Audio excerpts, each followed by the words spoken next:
नमस्कार दोस्तों, अमिया हियर। आज भी हमारे जो लाइव लेवल्स हैं वो आज कमाल के रिजल्ट्स दिए हैं।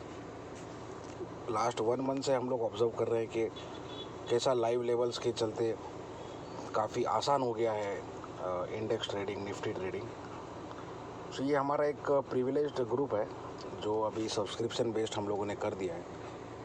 सो इसमें आप देख सकते हैं कि 11:19 को 2 लेवल्स दी गई थी, 11,922 एंड 11,856, और 2 इसमें ट्रेड्स दिए गए थे कि जो भी लेवल ब्रीच होता है वो आप ट्रेड में एंटर कीजिए। सो 856 ब्रीच हुआ है और 11,800 का पुट में आपको एंट्री लेना है। तो एक्चुअल रियलिटी में क्या हुआ है हम लोग चेक करते हैं। सो आप देख सकते हैं 11:19 को ये बताया गया था। सो ये 11:15 का कैंडल है जो 11:30 को एंड होता है। इसमें 866 का क्लोज था, तो ये हमारे काम का नहीं है। फिर यहाँ देखिए आप 841 का यहाँ पे क्लोज दिया है जो हमारे लेवल के नीचे है। तो यहाँ आपको 11,800 का जो पुट है उसमें आपको एंट्री ले लेना है। और आप देखिए कि अच्छा खासा निफ्टी 140 पॉइंट्स का डिक्लाइन दिखा दिया है। सो पुट ऑप्शन में हम लोग देखते हैं क्या हुआ है। सो 11:30 के आसपास ये देखिए 79 का लो है, 89 का हाई है। सो बीच में अगर आप क्लोजिंग भी देखिए तो 85 का एवरेज से आपको यहाँ एंट्री मिल जाता है और 156 का इसका हाई है। सो ऑलमोस्ट कह सकते हैं आप डबल आपको रिटर्न दे दिया है with in a span of say about average approximately 2 hours, 2.5 hours. तो इस तरीके के हमारे जो है बुल्स आए ट्रेड लाइव लेवल के बेसिस पे पकड़ में आते हैं। सो ग्लोबल पैरामीटर्स की अगर बात की जाए तो जो हम लोग लगातार कहते आ रहे हैं कि 3 ग्लोबल पैरामीटर्स जो है पूरा दुनिया के स्टॉक मार्केट चला रहे हैं, तो उसमें सबसे इम्पोर्टेंट पैरामीटर बन जाता है S&P का विक्स जो स्पॉट है। तो ये 26 के ऊपर जब रहेगा तब तक जो है खतरा मंडराते रहता है ग्लोबल मार्केट्स पे, और हर एक जो छोटा मोटा भी रैली आता है उसमें सेल ऑफ का डर रहता है। ये बात मैं कई बार कह चुका हूँ। तो ये देखिए आप 26 के अच्छा खासा ऊपर चला गया है।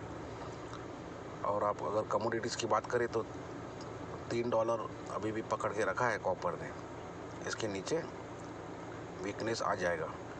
और करेंसी की अगर बात करें तो डॉलर इंडेक्स 94 के ऊपर खतरा बनता है। तब तक के इससे इतना डरने वाली बात है ही नहीं, लेकिन थोड़ा भी इसमें स्ट्रेंथ आता है तो इससे कमोडिटी जो है टूटना चालू हो जाता है। तो हमने देखा आज जो मेटल स्टॉक्स है इंडिया के, हिंडाल्को, टाटा स्टील, अच्छा खासा उसमें बिकवाली आया है। और हम लोग निफ्टी के स्टॉक्स पे नज़र घुमाते हैं। सो रिलायंस के ऊपर मैंने लाइव वेबिनार में काफ़ी बार कहा है कि इसका एक स्विंग लो था जो लाइफ हाई से ये गिरा है 2300 लेवल से। उसके बाद एक 25 सितंबर को इसका एक स्विंग लो बन गया था 2171 के आसपास। उसके नीचे ये स्टॉक जो है ख़राब हो गया है भाव के हिसाब से। तो रिलायंस जो आज 14-15 जिसका वेट है, अगर उसका ही मूड ख़राब हो जाए, उसका ही अगर भाव इससे ख़राब हो जाए तो कोई सवाल ही नहीं पैदा होता है निफ्टी में लॉन्ग करने का।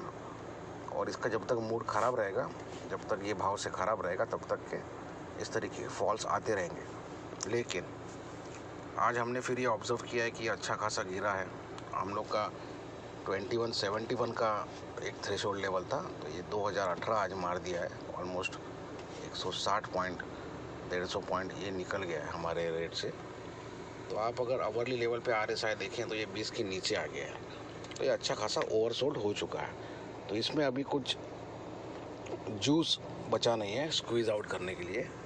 तो इसका although this stock can languish for quite some time, but इसमें अभी ज़्यादा गिरावट नज़र नहीं आती है। Same thing has been observed in ICICI bank. और इन्फोसिस जो है इसमें थोड़ा हमको डर लग रहा था कि ये अगर रिलायंस गिरना रुक जाए तो इसमें गिरावट स्टार्ट हो जाएगी। लेकिन ये अगर 11,014 के ऊपर सेटल हो जाता है, जो आज का लास्ट रेट तो इसका 11,014 का ही था, लेकिन सेटलमेंट इसका जो लास्ट 15 मिनट्स का एवरेज होता है वो 11,112 का आया है। सो ये 11,114 के ऊपर ये इसका गिरना रुक जाएगा। रिलायंस ICICI में जैसा मैंने कहा कि उसमें अभी बहुत ज़्यादा गिरावट के चांसेस कम दिख रहे हैं, क्योंकि अच्छा खासे लोग ओवरसोल्ड हो चुके हैं। फिर लार्सन में जैसा डिविडेंड का बात हो रहा है, स्पेशल डिविडेंड का, तो ये पकड़ के रखा है अपना लेवल। इवन निफ्टी जब डे लो पे था तो भी ये ग्रीन में ही चल रहा था। Same thing for HDFC limited. फिर इंडसइंड बैंक में तो ब्लूमबर्ग ने जो न्यूज़ चलाया है कोटक का, that Kotak is acquiring it, तो वो इसको एक पकड़ के रखा था। कोटक बैंक का रिजल्ट भी अच्छा खासा आया है, तो वो एक स्टॉक ज़बरदस्त तरीके से टॉप गेनर रहा ये 12 स्टॉक्स में। सो ओवरऑल जो है रिलायंस की वजह से, HDFC बैंक की वजह से, Axis bank, ICICI, Infosys to some extent अच्छा खासा जो है आज फॉल देखने मिला है। और हमारा लाइव लेवल पे अगर वापस से हम लोग जावे तो ये ज़बरदस्त तरीके से पिछला 1.5 मंथ से ऑन अ रेगुलर बेसिस काफ़ी शानदार जो है ट्रेड्स हमको जनरेट करके दे रहा है। सो आप इसका फ़ायदा उठाइए लाइव लेवल्स का अपने ट्रेडिंग में। और आपसे आग्रह है कि आप ये जो प्रिविलेज ग्रुप है इसको आप ज्वाइन कीजिए। ये हमारा जो पब्लिक ग्रुप है हॉकाई ट्रेडर्स इंडेक्स, इसमें ये सब सब्सक्रिप्शन की लिंक्स और हर चीज़ शेयर की गई है। तो इसका आप पार्टिसिपेट कीजिए इसमें, और अच्छा खासा आप जो है प्रॉफिट्स कमा सकते हैं। डाउ की अगर बात करें तो अच्छा खासा ये भी गिर चुका है, क्योंकि स्टिमुलस और वो सब का बात जो है डेड एंड पे आ गया है, कोई बात आगे बढ़ नहीं रहा है। प्लस कोरोना वायरस का जो केसेस है वो जो डेवलप कंट्रीज़ है एंड वेस्टर्न कंट्रीज़, तो यूरोप, USA, इसमें वापस से सेकेंड वेव आ गया है, हाहाकार मचा रहा है।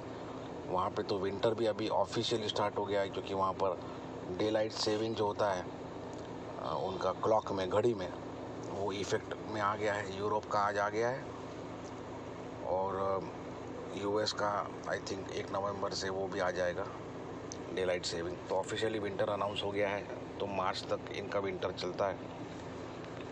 तो विंटर में, ठंड के मौसम में जो कोरोना वायरस है वो और ज़बरदस्त तरीके से फैलेगा, ऐसा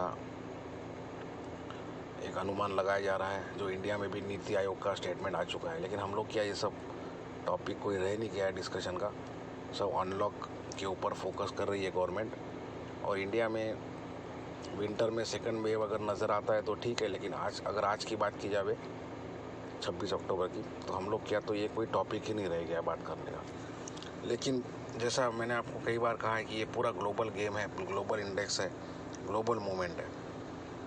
तो वही हिसाब से ग्लोबल जो सेंटीमेंट है उसके हिसाब से ही इंडियन मार्केट भी चलता है, क्योंकि निफ्टी में अच्छा खासा FIIs का पार्टिसिपेशन है। निफ्टी के जो 12 स्टॉक्स है वो सब FII ओन्ड है मेजरली, और Larsen, ITC, HDFC limited, ICICI bank, ये तो पूरे के पूरे विदाउट प्रमोटर चल रहे हैं। तो पूरा इनका फ्री फ्लोट जो है अच्छा खासा इम्पैक्ट करता है ओवरऑल निफ्टी के मूवमेंट्स को, क्योंकि काफ़ी बड़े स्टॉक्स है वेटेज पॉइंट ऑफ व्यू से।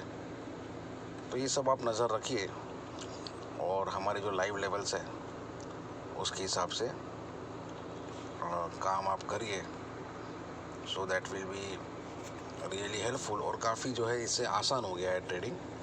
ऑल्दो लाइव लेवल निकालना, उसके पीछे 1.5-2 साल का मेहनत है, 1.5-2 साल का एक्सपीरियंस है, 1.5-2 साल का, उसमें काफ़ी मिस्टेक्स भी हुई है जो इम्प्रूव की गई है। सो एक ऑप्टिमम लेवल पे ये आके खड़ा हो गया है लाइव लेवल का सेटअप। तो इसके बदौलत अच्छे खासे ट्रेड्स आपको मिल जाते हैं। Thank you very much.